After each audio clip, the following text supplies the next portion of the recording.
Today on Inside the Issues, I speak with Domenico Lombardi and Samantha Amand on the subject of the spring ministerial meetings of the International Monetary Fund. Hello and welcome to this week's edition of Inside the Issues, a CIGI online podcast. My name is Dr. Andrew Thompson. I'm an adjunct assistant professor of political science at the University of Waterloo and program officer at the Balsey School of International Affairs. Every week on the program, we're joined by an expert or experts in global governance, international public policy, or some other aspect of global affairs. Today, we're joined by Domenico Lombardi, who is the director of the Global Economy Program here at the Center for National Governance Innovation, and Samantha Amand, who is a research associate, also with the Global Economy Program here at CIGI. Welcome to the program. Thank you. Thank you. So the IMF has just had its spring ministerial meetings. For our audience, can you just give us a little bit of background on these meetings?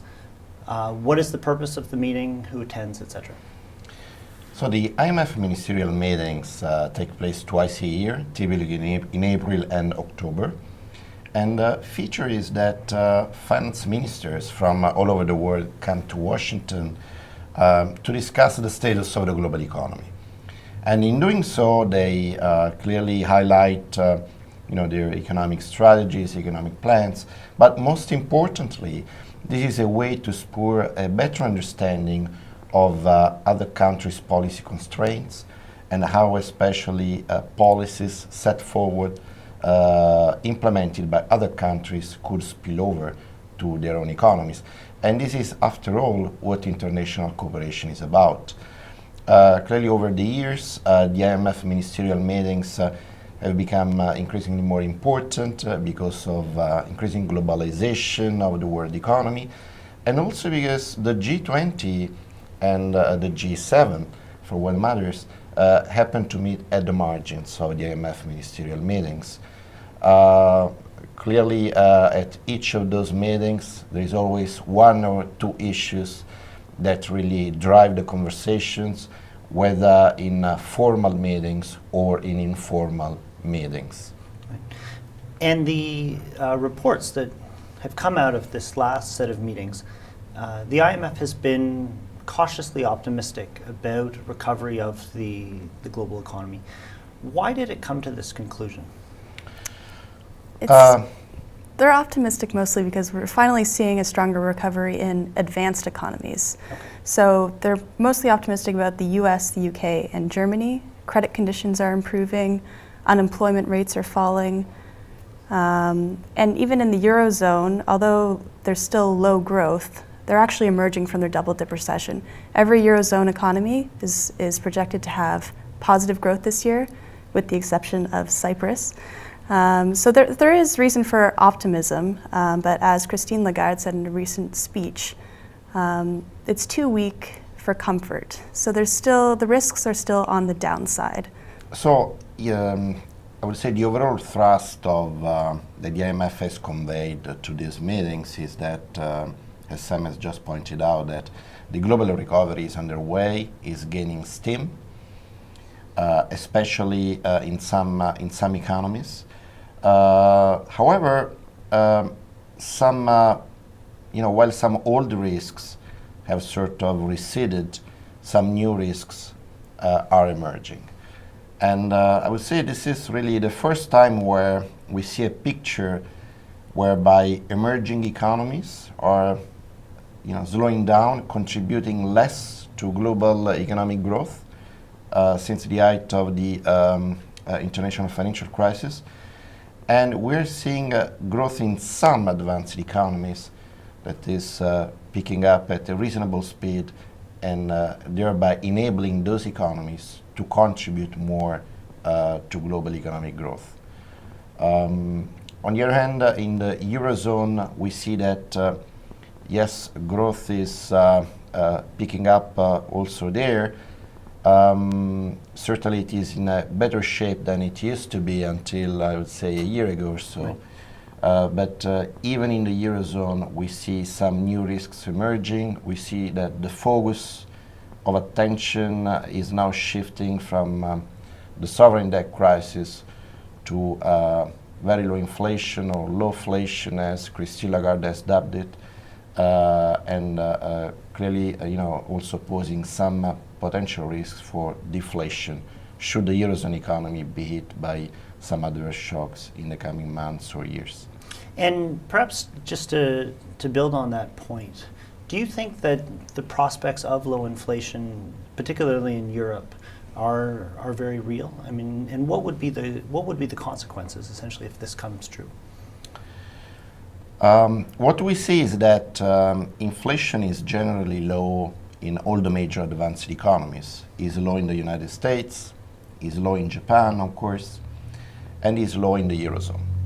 However, while in the United States and in Japan, inflation seems to be gradually picking up, underlying data is showing us that inflation is slowly trending upwards. In the Eurozone, this picture is not so clear-cut. And this poses two concerns. In the first place, we see that the debt dynamics of especially the southern economies is worsening, maybe worsening, because clearly they are already in a situation of low growth. If we add a situation of low inflation, the combination of the two factors is essentially to worsen debt dynamics. And then the second concern is that these southern economies of the Eurozone have to catch up in terms of competitiveness vis-à-vis the northern economies of the Eurozone, and this catch-up process is much more painful if it is done in a context of very low inflation. Great. Thank you very much. For the next section, I would like to pick up on what's happening in Europe. We will be back in a moment with Domenico Lombardi and Samantha St. Amand. You are watching or listening to Inside the Issues, a CG Online podcast. Look for us online at cgonline.org, on Facebook, on YouTube, and on Twitter.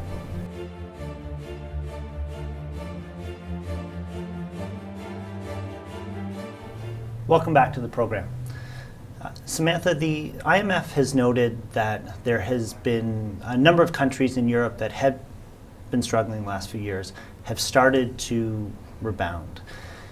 Does this suggest that the austerity measures of the last few years that have been imposed on countries like Spain and Portugal and Italy have actually been effective? I wouldn't go that far.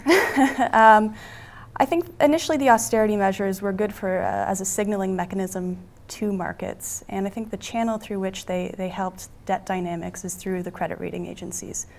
So it signaled to the credit rating agencies that they are planning on consolidating their books, and the credit ratings responded to that, gave positive outlooks or upgraded them, or at least didn't downgrade them.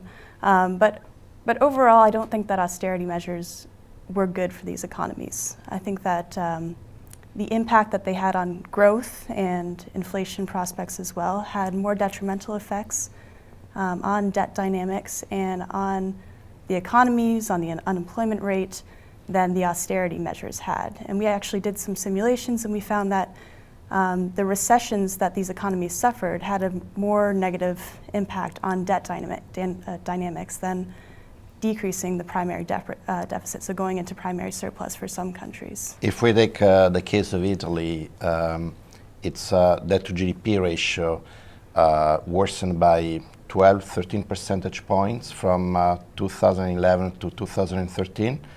It was 120 at the end of 2011. 2 years later, it was 132 or 33%. And actually, we have estimated that roughly half of that increase is accounted for by GDP contraction. Right. And this GDP contraction, of course, was driven to a large extent by the aggressive fiscal consolidation. So it's not just a matter of fiscal consolidation per se. It's a matter about how this fiscal consolidation was conceived, was implemented, was not growth friendly to start with. In many of these countries, fiscal consolidation was essentially implemented in terms of tax increases, rather than cutting on unproductive expenditures. And very little was done in terms of structural reforms to really enhance the growth rate. And therefore, what we have seen is that, yes, deficits have been reined in. Again, if you take the case of Italy, the budget in structural terms, that is taking into account the economic cycle, is very close to balance. However, the debt to GDP ratio has been worsening substantially. And this is because at the margin, the benefits from fiscal consolidation have not been enough to compensate for the depressive effect on growth that fiscal consolidation has generated. Clearly now we are in a slowly changing situation insofar as the pace of fiscal consolidation is slowing down. Right. This is why the impact on growth is muted. And also at the same time there is the expectation that a new round of structural reforms will be implemented. And if indeed this round of structural reforms does take place, this could act on the denominator of the debt to GDP ratio, thereby enhancing growth, and by doing so helping to stabilize the debt dynamics. Right. And if we could perhaps shift focus to the US, the IMF was also, I think, quite cautiously optimistic about growth in the US. How do we account for that, and what are the wider implications for the world economy? Well, in the US, it's the pickup is driven by consumer or private demand. Right. We've seen the unemployment rating falling quite a bit in the US, which we don't see in the Eurozone. So there's a lot of private domestic demand, inventory demand, credit conditions are improving in the US, a lot of conditions that we're not seeing improve in the Eurozone. In terms of the wider implications, I mean, the US is the largest economy in the world, so it has huge implications for trade flows and could spur a recovery in the Eurozone. It could help emerging market economies through their slowing growth. What we see is that the economic recovery in the US has been solidifying a lot. In sense, it's not just the quantity, the rate of growth, which is decent by its own standards, but it is also the quality of the growth that we're observing in the United States, because essentially this growth is being driven by increased resilience and strengthening of private sector demand. So it's not so much about the public sector. If anything, the public sector contributed, to increased uncertainty towards the end of last year. Sure. Due to the government shutdown.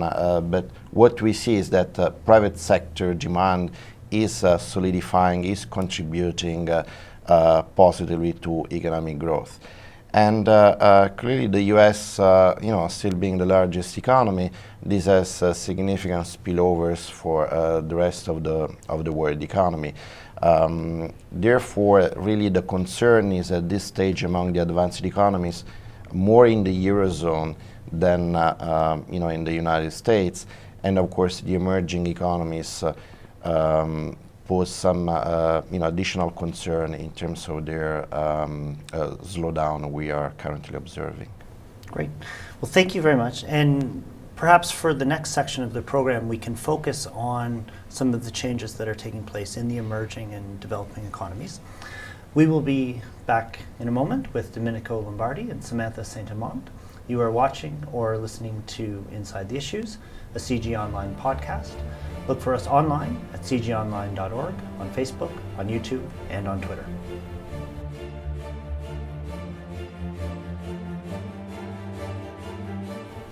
Welcome back to the program. Domenico, the IMF also reported that growth in the emerging markets and developing economies has slowed. What led them to that conclusion? What we see is that the rate of growth we have been observing since the height of the international financial crisis that has enabled emerging economies to essentially shape the global economy growth patterns, especially since the height of the crisis, while that growth is slowing down. And clearly, all the eyes are on the largest emerging economies. China is still projected to grow at a rate of 7.5% this year, which is, roughly speaking, the target that the Chinese authorities consider to be feasible and satisfactory from their own viewpoint. Clearly, the biggest question mark is how the world economy would cope if China were to significantly slow down. Right. And this is certainly a scenario whose implications right now have not been fully spelled out, especially because the degree of interconnectedness, the increasing globalization of the Chinese economy over the latest years has been pretty remarkable, and so would any possible fallout of the same economy. Sure. Samantha? Sure. I mean, emerging market economies during the crisis represented about 86% of global growth, and now this year they're projecting that they'll represent about 70% of global growth. So just on world trade flows and global growth in general, emerging market economies have a huge impact. They represent most of the thrust. The pickup in advanced economies has interesting implications for emerging market economies. On the one hand, we might approach the process of monetary policy normalization, and that's having huge implications for emerging market economies through volatile financial flows. So the process of tapering U.S. Quantitative easing and eventually tightening its monetary policy has problems or creates volatile capital flows in emerging market economies. At the same time, the increase in domestic demand in the U.S. is helping emerging market economies because it is it's demanding their exports. So we're not quite sure how this is going to play out. Emerging market economies are doing their best to improve what's called their economic fundamentals to try to safeguard against possible volatility. But there's still a risk that this could have huge implications. And just on that point, the IMF did note that in many of these emerging markets and developing economies, there are weak economic fundamentals despite significant growth rates in the past. What specifically were they referring to? I think they're mostly referring to exchange rate mechanisms, and they think that they need to open their exchange rates so that they can more easily absorb shocks. But what is your view on that? Certainly the increased volatility that we have been witnessing in the latest few months in emerging economies highlights one fundamental tension in the governance of today's world economy. And it is, on the one hand, we have a world economy that has become increasingly globalized with significant spillovers from the policies of one country to the other, right. And yet the decision-making mechanisms of those same policies are located at the national level. And therefore, whenever the US Federal Reserve, for instance, decides to fine-tune or to change its own policy stance, of course it does that on the basis of the implications for the US economy, because this is perfectly consistent with its own mandate. Sure. And yet, given the systemic relevance of the US economy and the US financial markets, this has significant spillovers to the rest of the world economy.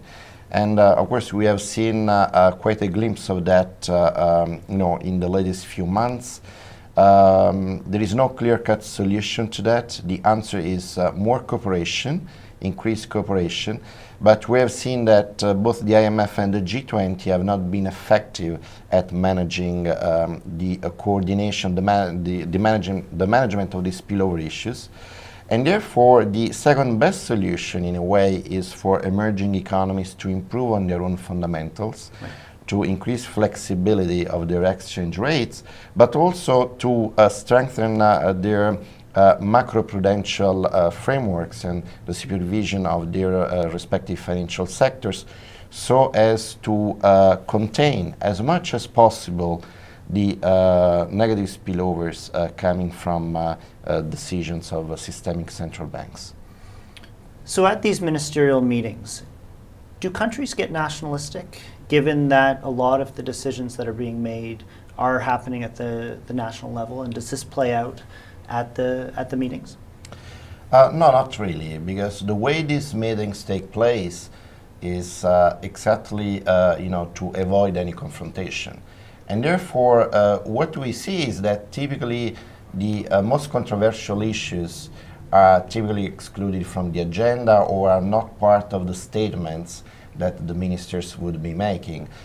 Clearly, there are exceptions to that at the height of the international financial crisis, when the common aim was to rein in what could have triggered a meltdown of the global financial system.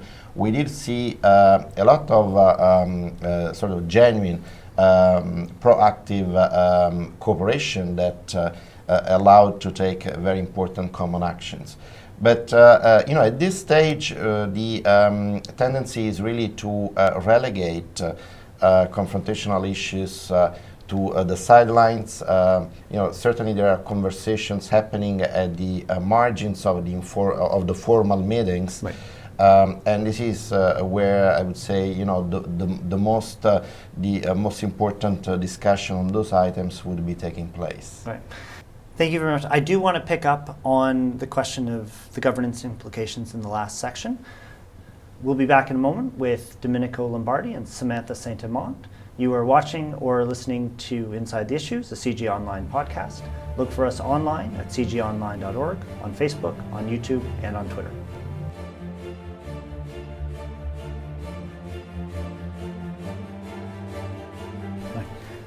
Welcome back.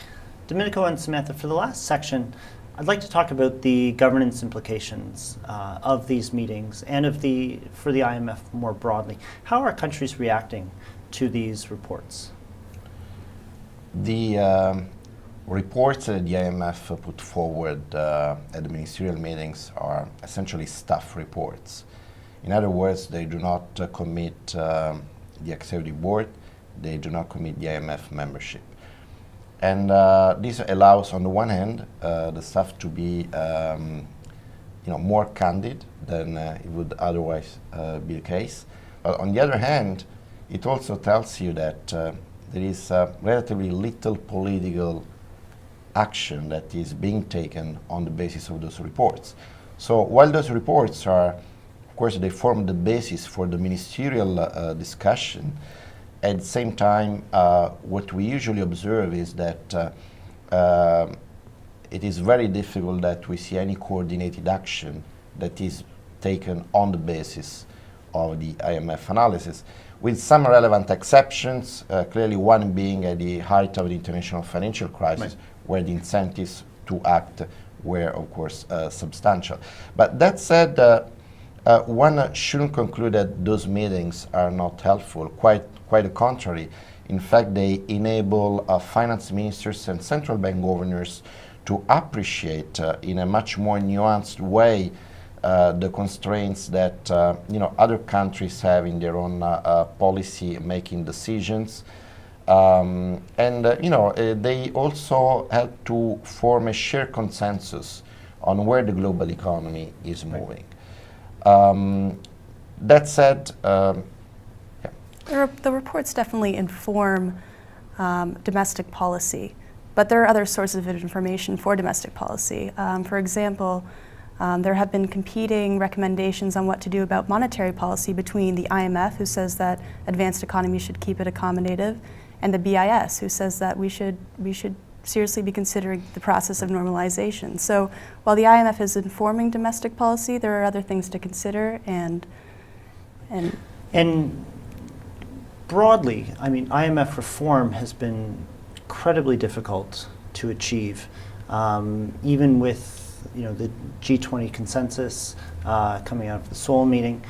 Could you say a little bit about the opposition the IMF encounters in trying to reform itself? Clearly, any IMF reform has to be approved by the membership.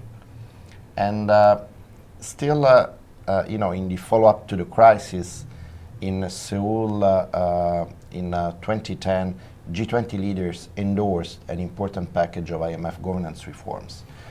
according to this governance reform, China would become the number 3 shareholder of the IMF. All the BRICS would be among the top 10 shareholders. And there will be provisions to simplify executive board representation, especially enabling the Europeans to mainstream their current over-representation on the executive board of the IMF, the main policy-making body. That said, this package has not come into effect because the US Congress has failed to ratify the related legislation that the Obama administration presented before Congress twice in the latest few months. And as a result of that, this reform is on standstill, but it is also jeopardizing the dialogue in the G20 context, and therefore the implications of lack of ratification of this IMF reform, they go beyond the IMF itself. Clearly, the G20 was elevated at the leaders' level. It was to become the main economic cooperation forum upon the assumption that advanced economies would provide more voice to emerging economies, while the latter would take more responsibilities on their own shoulders. Now, clearly, this implicit contract has not been fulfilled so far, and clearly this is undermining the effectiveness of the dialogue, not just within the IMF membership, but also within the G20 itself. And is it also affecting the ability of the IMF to respond to economic crisis? In a way it does, because clearly the IMF war chest is limited, has not grown as much as it should have, and lack of ratification of the Seoul Agreement, of course, does not enable the IMF to increase its war chest. Essentially now it is still forced to rely on contingent lending agreements, which may not necessarily be renewed. But on top of that, I would say the most important implication is not just financial, but is really, in terms of undermining the cooperative spirit within the IMF, because we are seeing increasing fragmentation or segmentation between emerging economies and advanced economies, something that the crisis had helped to rein in, to fill to a large extent. Right. And if some of the problems that have been identified, such as low inflation or weak fundamentals, if these continue to become problems, do we have the tools to rectify them? Is there enough global cooperation to intervene in a positive way? At this stage, what we see is that essentially low inflation is something that central banks are going to have the first shot at. In the case of the Eurozone, the ECB has still plenty of room to leverage on. The ECB has been much less aggressive than the US Fed has, and therefore, there is certainly much more scope for the ECB to act. But that said, there is certainly an issue of international cooperation if we were to see, slow demand or slack in demand in the global economy. And the problem is, however, that at this stage there is no consensus in terms of how you're going to address that. Great. Thank you both so much. This has been wonderful having you on your show. It's been absolutely fascinating, and best of luck with the rest of your research. Thank you. Thank you. And thank you to our audience for joining us. You've been watching or listening to Inside the Issues, a CG Online podcast. Look for us online at cgonline.org, on Facebook, on YouTube, and on Twitter.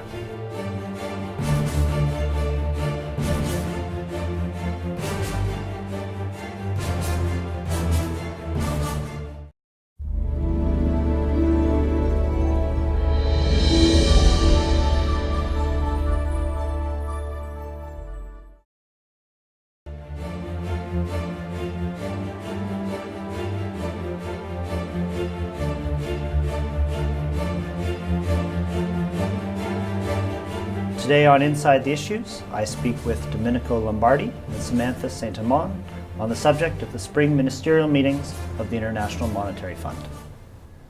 Hello and welcome to this week's edition of Inside the Issues, a CIGI online podcast. My name is Dr. Andrew Thompson. I'm an adjunct assistant professor of political science at the University of Waterloo and program officer at the Balsey School of International Affairs. Every week on the program, we're joined by an expert or experts in global governance, international public policy, or some other aspect of global formal meetings or in informal meetings.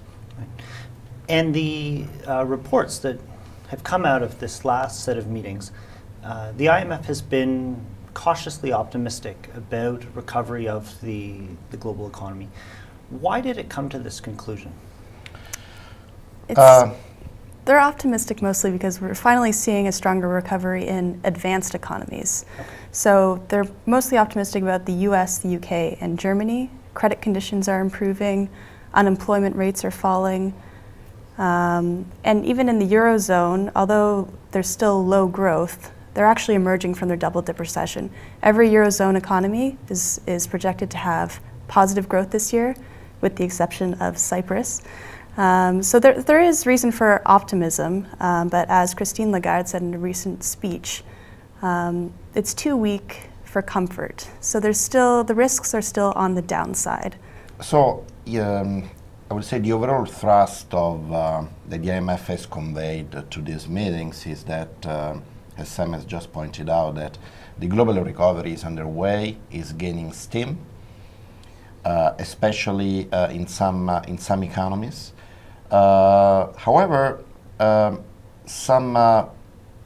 some old risks have sort of receded, some new risks are emerging. And I would say this is really the first time where we see a picture whereby emerging economies are slowing down, contributing less to global economic growth since the height of the international financial crisis plans.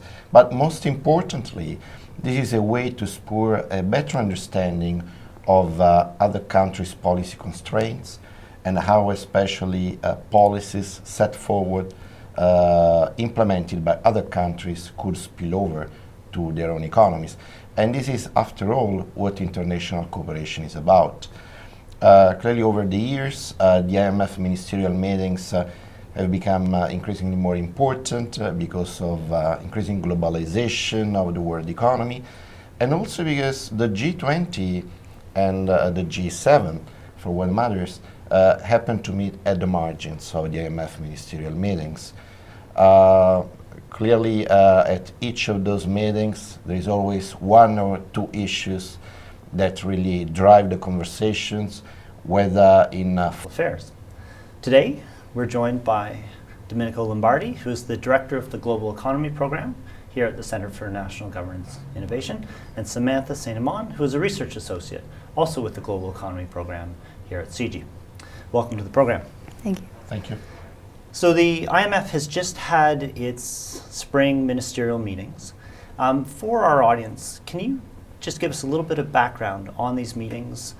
What is the purpose of the meeting, who attends, etc.?